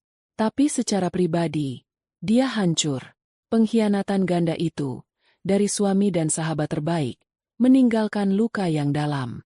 Dia membangun tembok yang sangat tinggi di sekelilingnya. Dia menjadi curiga pada semua orang. Jika dua orang terdekatnya bisa melakukan itu, siapa lagi? Dia tahu ini tidak sehat. Cynthia, sang ahli strategi, tahu bahwa masalah ini tidak bisa diselesaikan hanya dengan bekerja lebih keras. Dia mulai terapi. 2 kali seminggu, dia duduk di ruangan yang tenang bersama seorang psikolog, membongkar semuanya. Membongkar kebutuhannya untuk menyelamatkan orang lain. Kebutuhannya akan validasi, yang membuatnya buta terhadap sifat parasit Dimas. Dia menganalisis hubungannya dengan Wulan, bagaimana dia menikmati peran sebagai ratu yang murah hati, tanpa sadar bahwa itu bukan persahabatan, melainkan transaksi kekuasaan yang tidak sehat. Terapi itu menyakitkan. Dia harus mengakui kesalahannya sendiri, kebodohannya, kenaifannya, dan kesombongannya. Dia juga mulai mengubah fisiknya. Bukan seperti Dimas yang pergi ke gym untuk pamer. Dia mulai berlatih tinju. Setiap pukulan ke samsak adalah cara melepaskan sisa-sisa amarah pada Dimas, Wulan, dan dirinya sendiri. Dia juga menekuni yoga, mencari keseimbangan yang sudah lama hilang. Dia bekerja, dia terapi, dia berolahraga. Hidupnya menjadi rutinitas yang disiplin. Dia kuat, dia kaya, dia sukses. Tapi dia kesepian. Dia sudah menutup buku tentang Dimas dan Wulan. Detektifnya, yang kini dia pekerjakan secara permanen untuk keamanan internal perusahaannya, sesekali memberinya laporan. Laporan itu singkat. Kedua target masih terjebak di kos Tebet. Wulan kini bekerja paruh waktu di 2 tempat, pencuci piring dan SPG di supermarket. Dimas masih menjadi pengemudi ojek online, sering mangkal di stasiun, tampak jauh lebih tua dan kurus. Cynthia membaca laporan itu tanpa emosi, lalu menghapusnya. Misinya selesai. Mereka sudah mati baginya. Suatu malam, Cynthia diminta menjadi pembicara utama di sebuah acara malam amal besar. Acara itu menggalang dana untuk beasiswa anak-anak di Indonesia Timur. Cynthia, sebagai bagian dari penyembuhan dirinya, memutuskan untuk lebih banyak terlibat dalam filantropi yang nyata, bukan filantropi pribadi yang salah sasaran seperti yang dia lakukan pada Wulan. Dia naik ke panggung, mengenakan gaun malam berwarna biru tua yang elegan. Dia berbicara bukan hanya tentang bisnis. Dia berbicara tentang kebangkitan. Tentang pentingnya investasi pada sumber daya manusia yang jujur. Tentang bagaimana membangun kembali setelah fondasi kita dihancurkan. Pidatonya jujur, tajam, dan penuh kekuatan. Dia tidak menyebut masalah pribadinya. Tapi semua orang di ruangan itu bisa merasakan energi dari wanita yang telah melalui api dan keluar lebih kuat. Setelah turun panggung, banyak orang menghampirinya, menjabat tangannya. Dia tersenyum profesional, menjaga jarak aman. Lalu seorang pria mendekat. Dia berbeda dari yang lain. Dia tidak terburu-buru menyodorkan kartu nama. Dia menunggu dengan sabar sampai kerumunan sedikit reda. Dia tampak berusia akhir 30-an. Perawakannya tenang, berpakaian rapi dalam setelan jas yang tidak mencolok tapi jelas mahal. Dia tidak setampan Dimas secara fisik, tapi matanya memancarkan kecerdasan yang dalam. Bu Cynthia, sapanya. Suaranya tenang dan berat. Permisi.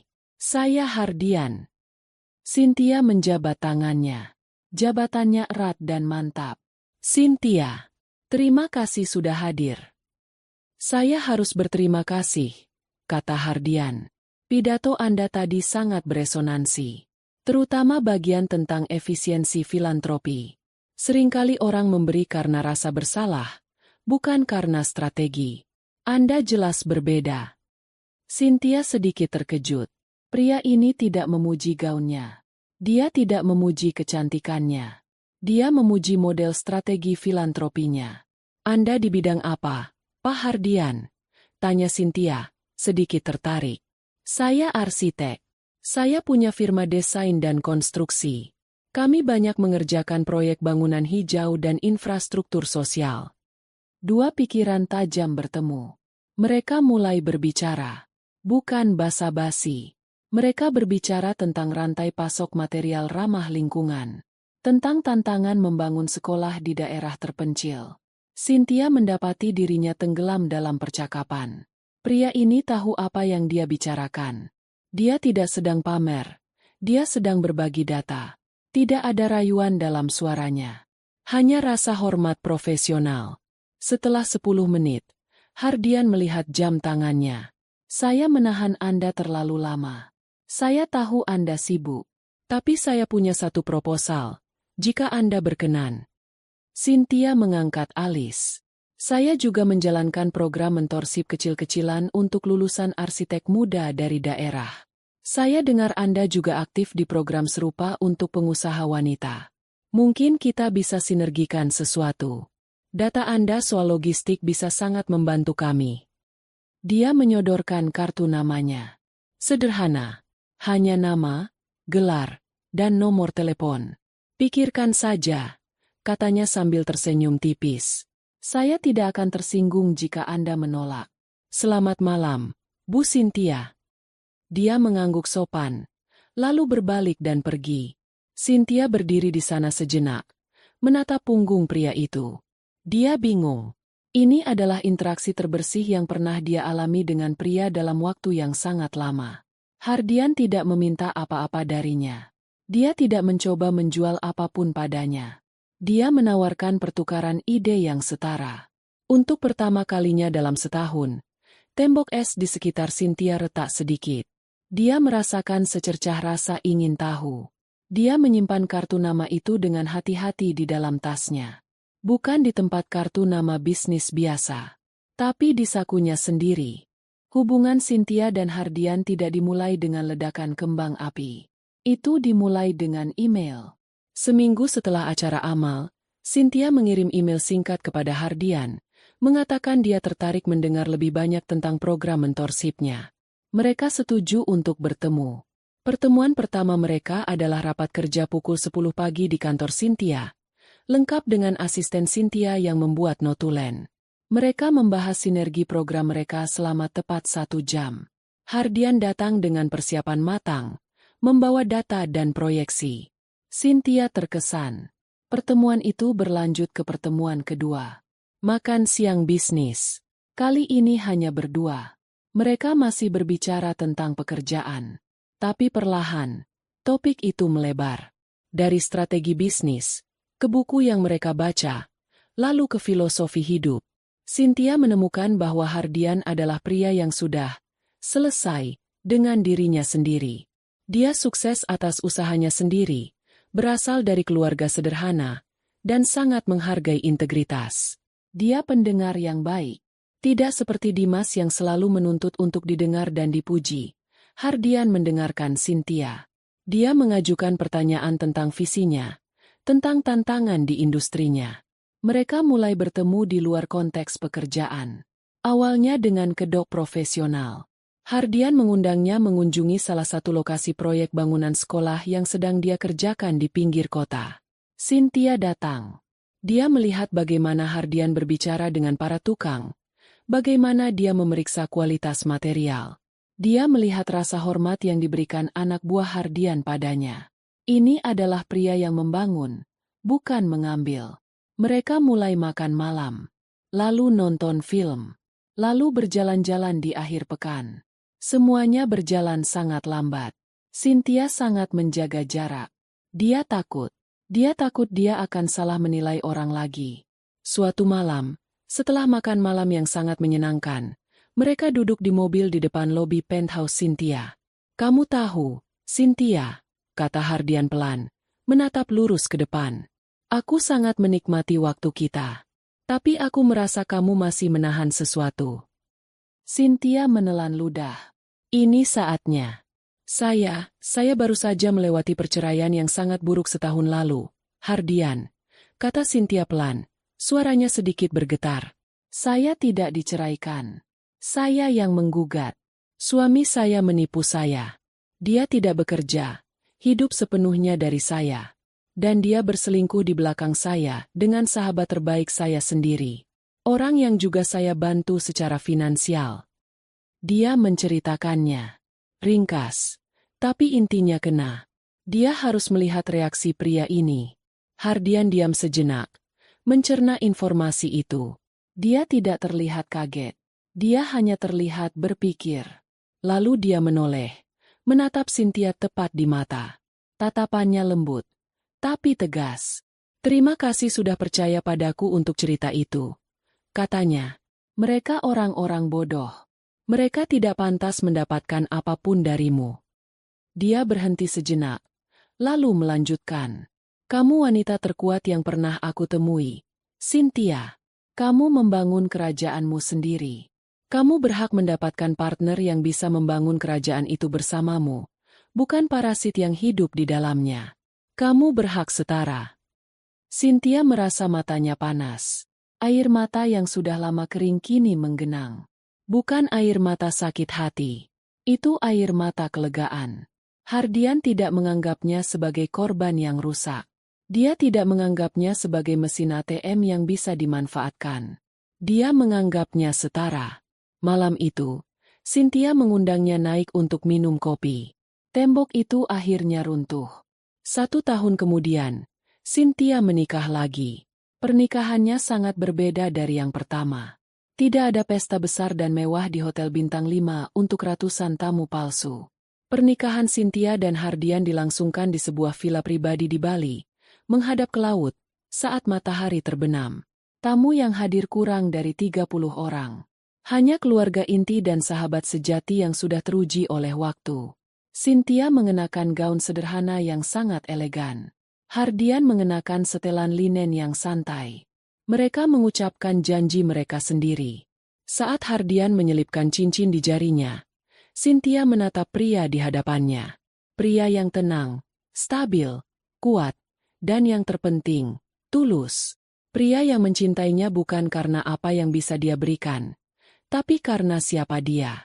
Cynthia akhirnya merasa aman. Dia merasa utuh.